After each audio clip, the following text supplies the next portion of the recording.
যাবেন তাহলে এই যে জিজ্ঞেস করবেন।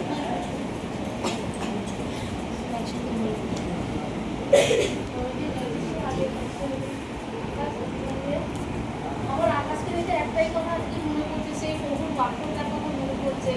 যখন প্রভু একবারে যখন সব শিশুদের যখন গঠন দিচ্ছিল, শিক্ষা দিচ্ছিল, তখন কিন্তু মা ভাই বোনরা ছিল। তা আকাশের মাকে দেখে আমার সেটাই হঠাৎ মনে জায়গা দিল যে আকাশকে আমি শুরু করবো, আকাশকে আমি এখন জিজ্ঞেস করবো প্রভু যিশু তার উত্তরে কি বলেছিল, কি বলেছিল যে যখন শিশুরা শুনলো আপনার মা ভাইরা আপনার অপেক্ষা করছে যে আপনি আপনাকে দেখা যাবে, তখন প্রভু যিশু কি বলেছিল আকাশকে, সেই কথাটা আমি এখন বলবো।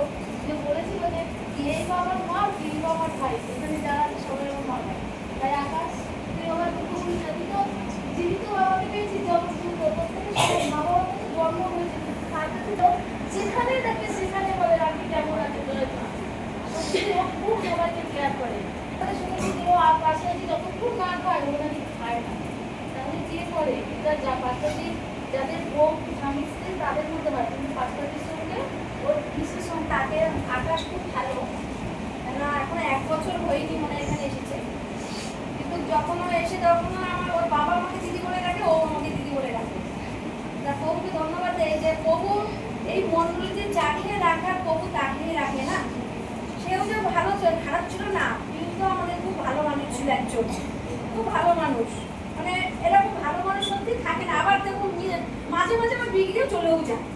তা প্রভুকে ধন্যবাদ, আবার সময় হলে ঠিক আসবে। তার জন্য তার সন্তানকে এখানে দিয়ে রেখেছে। আমি একটাই বলবো, আকাশ আমার ছেলের মতন না, আমার ছেলে। কেন এই কথাটা বলার আমার জোর আছে, যখন আমাকে হসপিটালে নিয়ে গেছিল সবাই চারিদিকে ছড়িয়ে গেছিল, কিন্তু রকি আর এরা আমার কাছ থেকে সরিয়ে। যখন আমার ওই বেডে থেকে এই বেডে নিয়ে আসছে, নাচেরা ওরা জিজ্ঞাসা করছে কি হয় তোমার, তো আমাকে সবার সামনে বলছিল আমার মা। তখন কিন্তু আমার ছেলে ছিল না, বা ও তখন আমি বলিনি যে এটা আমার সমাধি। ও আমাকে বলেছিল, নাচতে বলেছিল আমার মা। আকাশের জন্য অনেক প্রার্থনা করি, ও অনেক বড় হোক।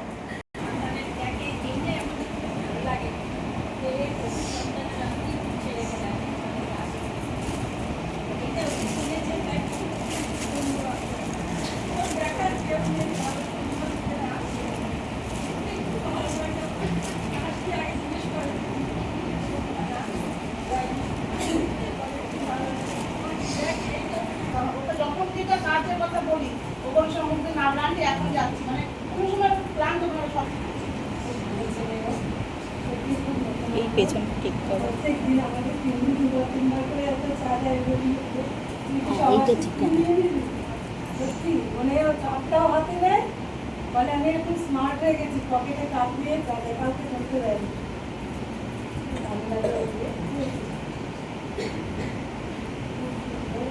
ওগুলো না প্রত্যেকটা ইউথ এখন তৈরি হয়ে গেছে, প্রত্যেকটা ইউথ এত সুন্দরভাবে কাজ করছে, ওগুলো না সবাই সবাইকেই ভালো লাগে। আমি শুধু কাছটা থেকে বলছিলাম সাথে বলছিল তৈরি হয়ে গেছে ইউথগুলো একদম পুরো কেউ গিফট দেওয়া হয়ে গেছে। ও তো আমি জানি না আমার বার্থডে কবে, আমি আগেই 23 তারিখে বার্থডে, ওর বিষয়ে বলার কিছু নেই। ভালো ওর সব কিছুই ভাই, সবারই কেয়ার করে, শুধু 5টা দিন না, প্রত্যেকেরই কেয়ার করে।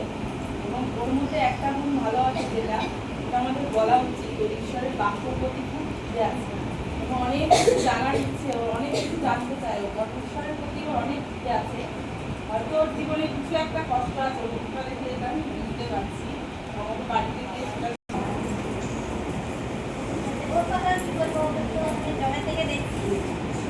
মানে রাস্তা কি আছে আমাদের সাথে ওদের রাগারাগি হয়, আমাদের নিজেদেরই আসে কথা বলে, আমার সব থেকে বেশি ভালো লাগে।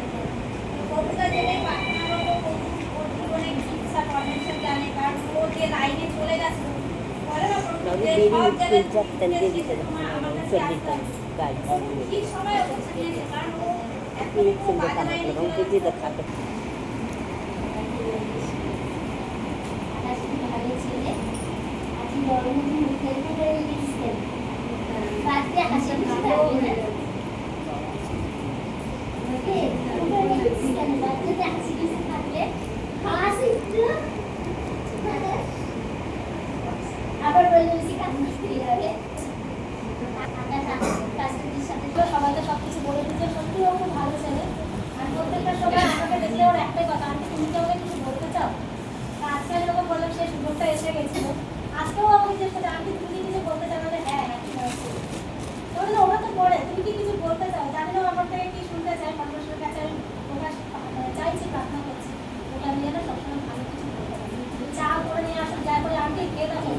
পছন্দ করে, ও যেন আমি মিষ্টি খেতে খুব ভালোবাসি। তো সবটা সময় ও আমাকে এসে মিষ্টি আকাশ খুব ভালো ছেলে, ও যখনই আমার বাড়ির সামনে দিয়ে 13 ফুট বোন আছে, ও একবার জয়লিশ আন্টি বলে এই কদিন সেদিনকে রাত 10:30-11টায় গেছে, তাও আমাকে বলে আসছে জয়লিশ আন্টি কি করছো, সবসময় খোঁজ খবর নেয়। আর ও খুব আগ্রহ দেখে সুষমা থেকে খুব বচন জানতে চায়। সবাই এত কিছু বললাম, মানে এত প্রশংসা করবো, তো আমি সর্বশ্রেষ্ঠ ধন্যবাদ দেবো ঈশ্বরকে, ঠিক আছে। আর তারপরে আমি ধন্যবাদ দেবো আমার পালককে, কারণ আমি যা কিছু হয়েছি না, আমি নিজের জন্য হয়নি, আমার পালকের জন্য করেছি, ঠিক আছে। কারণ সমস্ত কিছু থেকে আমি শুধুমাত্র যে আমি তো ঈশ্বরকে কখনো সামনে দেখতে পাবো না, কিন্তু ঈশ্বর কার মাধ্যমে কথা বলে, তার পালকের মধ্যে না। তাই আমি সবসময় আমার পালককে ফলো করার চেষ্টা করি। আমি বলবো না সবসময় ফলো করতে পারি, কিন্তু আমি শুধু চেষ্টা করি, তার কাজ থেকে শুরু করে আর সমস্ত কিছু থেকে শুরু করে আজকে আমি এই জায়গায় এসেছি। তাই আমার যদি কোনো নাম হয়ে থাকে কিংবা আমার যদি কোনো প্রশংসা হয়ে থাকে না, এটা সম্পূর্ণ কিছুর জন্য এটা আমার ভালো লাগে। আমি অন্তত দিয়ে সমস্ত ধন্যবাদ দেওয়া আমার কাছে দেওয়া বলে কিচ্ছু নেই সত্যি করে, কিন্তু আমি শুধু কিন্তু হ্যাঁ, সত্যি ওকে আছে, অনেক ভালো। সত্যি কথা, পরমেশ্বরের ডাক্তার বলে গিয়েছেন যে প্রভুর সেবা করে তার কোনো কিছু পরিণতি থাকে না। তো সত্যি আমার সাথে কেউ নেই, কিন্তু আমি যখন বাইরে থাকি একা একা, লোক তো সবাই থাকে, এরকম একটা সময় আসে যে সেই সময় কেউ থাকে না। তো সেই সময় আমি এদিকে যাই ওদিকে যাই, রাতে একটা যদি ঘরে ঢুকি, একটা পর্যন্ত আমার জন্য বয়ে থাকে, আর কেউ বসে থাকে না। আমি আজকে খাস নাই নাই খাচ্ছি, আমি আমার খাওয়া শেষ করে না খাইয়ে ও আমার খাওয়া যখন শেষ না হবে ও। আর অনেক বিশ্বস্ত ছেলে, ওরা আমি যখন টাকা পয়সা দিই আমি হিসাব করে দিই। এখন এই মন্ডলীর সমস্ত কিছু টাকা পয়সা যা কিছু লেনদেন সব হবে। অনেক বিশ্বাস্ত প্রবলেম, ধন্যবাদ যে তবে এরকম একটা সুন্দর কাজ সরকারকে দিয়েছে জন্য মহানগর থেকে ধন্যবাদ। এগুলো সব প্রভুর আশিস, আর প্রভু আশিসে আজকে আমি এত সুন্দর সন্তানদের পেয়েছি, আছেন। আমরা প্রার্থনা করি ওর জন্য। দেওয়ার মধ্যে কিছু নেই, কিন্তু হ্যাঁ দেওয়ার মধ্যে একটা আছে, প্রভুর অভিষেক, প্রভুর আশীর্বাদ। আমরা প্রার্থনা করি।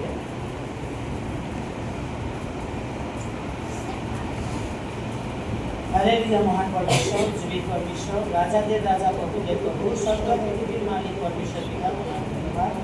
এই সময় তোমার সন্তান আকাশের জন্য স্বর্গের দুয়ার খুলে দাও পিতা পরমেশ্বর। প্রভু তোমার সন্তান আজকের দিনে পিতা পরমেশ্বর এই পৃথিবীর আলো দেখেছে পিতা পরমেশ্বর, আর সর্বপ্রথম স্থান প্রভু তোমাকে দিয়েছে। আমার একটাই প্রার্থনা আছে পিতা পরমেশ্বর, তোমার বরদান, তোমার অভিষেক পিতা পরমেশ্বর, তোমার পবিত্রতা অনুকূলে করে দাও পিতা পরমেশ্বর। তোমার বাক্যে বলেছ যে পালকে যে তোমার দাসের দেখাশোনা করে, স্বয়ং পরমেশ্বর তুমি তার দেখাশোনা করো পিতা পরমেশ্বর। তাই প্রভু আমি অন্তর হৃদয় দিয়ে প্রার্থনা করছি প্রভু তোমার সন্তানের জন্য পিতা পরমেশ্বর। প্রভু তোমার সন্তান পিতা পরমেশ্বর এই মণ্ডলী তোমার দাসকে পিতা পরমেশ্বর সে কোনো কিছুতে কুটিয়ে রাখে না প্রভু, তুমি তাকে আশীর্বাদ করো। এই সময় আমি ওর জন্য প্রার্থনা করছি প্রভু, তার হৃদয় তুমি কথা বলো, তাকে তুমি অভিষেক করো, যেন পিতা পরমেশ্বর তোমার রাজ্যের জন্য পিতা পরমেশ্বর বলিদানের স্বরূপে প্রভু তোমার মহিমা করতে পারে। সবার কাছে নর্মতা অনুসারে পিতা পরমেশ্বর, সবার কাছে প্রভু মাথা উঁচু করে না পিতা পরমেশ্বর, নিচু করে নর্মতার সঙ্গে পিতা পরমেশ্বর একটা দাসের মতো প্রভু তোমার সেবা করতে সহায়তা করো। এই সময় পবিত্র মা তুমি তার জন্য স্বর্গের দুয়ার খোলো, আর প্রভু স্বর্গের থেকে হাত বাড়িয়ে তোমার সন্তানকে অনন্ত জীবন দাও পিতা পরমেশ্বর, যেই জীবনে এই সংসারে নেই পিতা পরমেশ্বর। প্রভু তুমি তার পিতা, তুমি তার পরমেশ্বর, তুমি তার সৃষ্টিকর্তা। তাই এই সময় পরমেশ্বর আমি তোমার সন্তানের জন্য অভিষেকের প্রার্থনা করছি পিতা পরমেশ্বর, তাকে বরদানে বা বরদানে ভরে দাও পিতা পরমেশ্বর, আর সবার কাছে নত নর্ময়ে তোমার সেবা করতে সহায়তা করো। আর পরমেশ্বর পিতা এই 325 বছরে পা দিল, 19 বছর 365 দিন পিতা পরমেশ্বর আমি প্রার্থনা করছি পিতা পরমেশ্বর, এই 365 দিন তার যদি কোনো বিপদের দিন থাকে, বিপদের রাত থাকে, নাসিরত যিশু আমি তোমার নামে বাঁধছি আর উজালের স্থানে দেখছি, তার 365 দিনে বাবু তোমার জ্যোতি, তোমার আলোতে, তোমার অনুগ্রহে ভরা থাকে পিতা পরমেশ্বর। হালেলুয়া। ওর অবশ্যই ফাশিন্দা নামা ইন্দারি বাবা পরমেশ্বর পিতা তোমার সন্তানকে বিস্তার আরো ধন্যবাদ যে আমার ছেলে যে এখানে এসে যে আমি নেই, কোনো অভাব নেই আমি জানি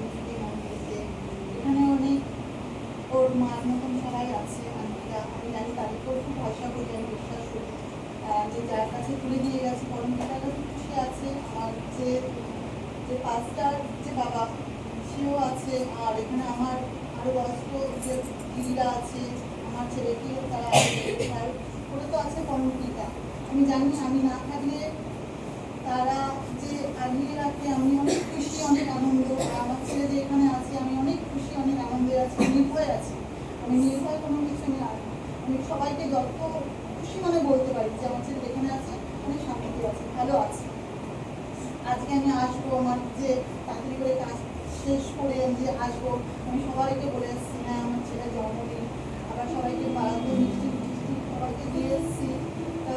আমার খুব ভালো লাগছে যে জানি ওর মনে কষ্ট হচ্ছে, আমারও কষ্ট হচ্ছে যে আমার সন্তানটা সবাই আসবে, ওর বাবা তো আমার বাবা এসছে, আমি সবাইকে আনতে পারিনি, জোর করি না কাউকে, যে আমার সন্তানটা ভালো আছে আমি সেখানে আমার সন্তান যেখানে আছে আমি বিশ্বাস ভরসা ঈশ্বরের কাছে বলতে পারি, কিন্তু আমার বলার মতো কিছু নেই।